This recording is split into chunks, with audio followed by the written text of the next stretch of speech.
Welcome to the Here's My Story channel. I'm Carter.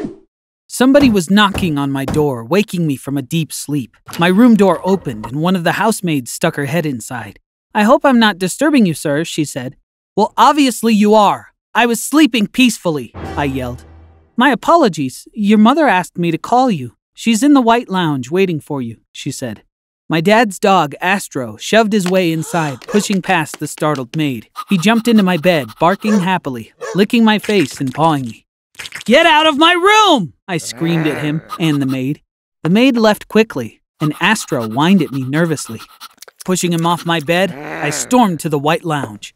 On my way, I walked past my dad's study. Two heavily built guards stood at his door. These were my dad's partner David's men. For some reason, one of the guards glared at me. He made me nervous, so I looked away from him quickly. I hurried past, still agitated by having been woken from a deep sleep. I walked into the white lounge. My mom smiled at me sweetly. "Honey, you didn't forget, did you? It's February 20th, your dad's birthday. Let's go buy him a nice gift," she said. I said, "Mom, a gift? Does it even make sense to buy anything for a billionaire?" "Honey, the sentimental value of gifts is more important. Your dad is in a meeting with his partner David. Go get ready to leave. Let's try to get back home around the time they finish their meeting," she replied. Suddenly we heard sirens. There was a commotion coming from our front yard. My mom and I ran outside to see what it was. Our front lawn was swarming with police officers. Two of them were holding my dad by the arms. When Dad saw us, he yelled, "I'm innocent! Don't believe him! I'm innocent!" Before he could say anything else, they put him in the patrol car and drove away. My dad's partner David appeared at the door, surrounded by his guards. He held a document, smirked, and said, "Your husband transferred all his possessions to my name." "What are you saying? What did you do to my husband? Why did the police take him?" my mom screamed. "Your husband was involved in tax fraud. The government doesn't favor anyone when it comes to paying taxes. I don't think he'll ever get out of prison. His mansion belongs to me. Get out of here immediately," David said, signaling his guards. The guards forced us to leave our property and the only world I had ever known. My mother and I cried outside the gate for a long time, hugging each other. Hours passed. We were hungry. We had no money. We walked downtown. My mom told people we were starving and asked for help. Thanks to people's charity, we were able to eat. Exhausted, we didn't have a place to go. We entered the local park. Mother insisted that I lay down on a bench. I was too shocked to say anything or resist. I stared at her in disbelief and sorrow. "Good night, honey. Tomorrow is a new day, and we'll find a way to make this right," she said, giving me a goodnight kiss. Then she lay on the ground. The following day, I woke up to a knock on my door. I forced my heavy eyes open. I was in my room, in my bed. I sat up, bewildered. The same maid from the day before said, "I hope I'm not disturbing you, sir." I couldn't respond because I was shocked. The maid continued, "Your mother asked me to call you. She's in the white lounge waiting for you." I struggled to understand what was happening to me. Astro barged into the room, shoving the maid aside. I jumped out of bed, scared out of my mind. As I headed for the white lounge, I hesitated to walk past the guards in front of my dad's study. The same guard from yesterday glared at me. I felt chills going down my spine. What was going on? I threw myself into the lounge, panicked. "Mom, what's the date today?" I asked. "Honey, it's February 20th, your dad's birthday. Let's go get him a nice gift," she replied. At that moment, I realized that I was living the same day again. Yesterday was also today.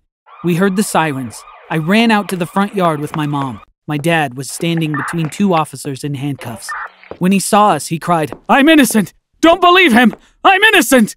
After the police took my dad away, David appeared at the door with his guards. He showed my mom the same document from my previous day and said, "Your husband just transferred all his possessions to me." After that, everything happened just as it had happened the day before.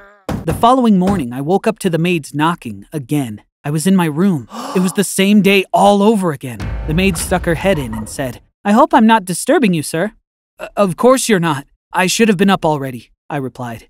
Just as she opened her mouth to speak, I said, "My mom asked you to call me and she's waiting for me at the white lounge, right?" I asked. "Yes, sir," she replied. Immediately I said, "Will you please shut the door? Astro is going to—" My dad's dog barged in, barking noisily.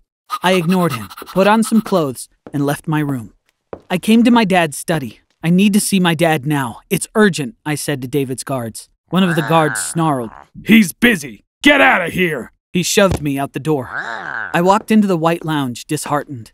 If I told my mom I was living the same day all over again, she would think that I was losing my mind. I decided to keep this to myself.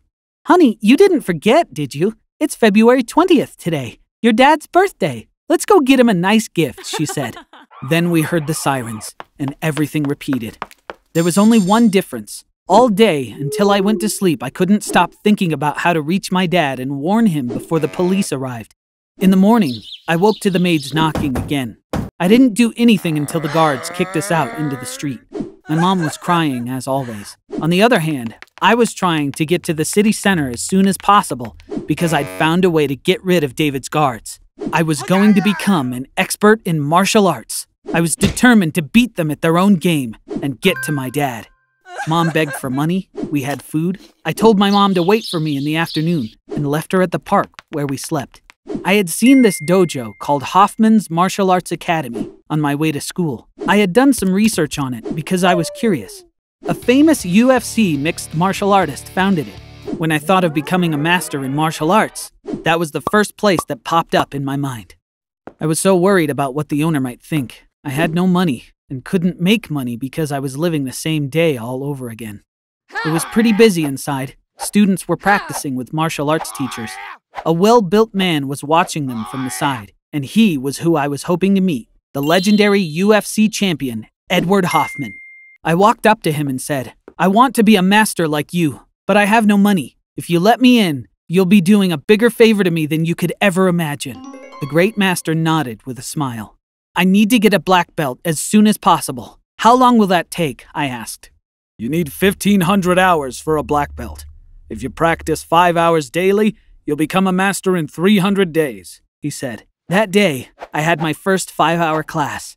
I had aches all over my body when I lay on the park bench that night. The next day, the maid knocked on my door in the morning.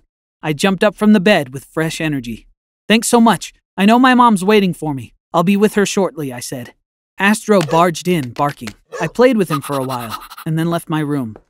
I told the guards as I was passing by, you have 299 days left. They looked at each other, confused. Days passed faster than I expected. After completing 1,500 hours of training, I became a martial arts master. When the maid knocked on my door in the morning, I jumped up from the bed again. After telling her I'd be with my mom shortly, I did 100 push-ups and 100 crunches, completing my morning routine. Astro accompanied me throughout. Today was my big day.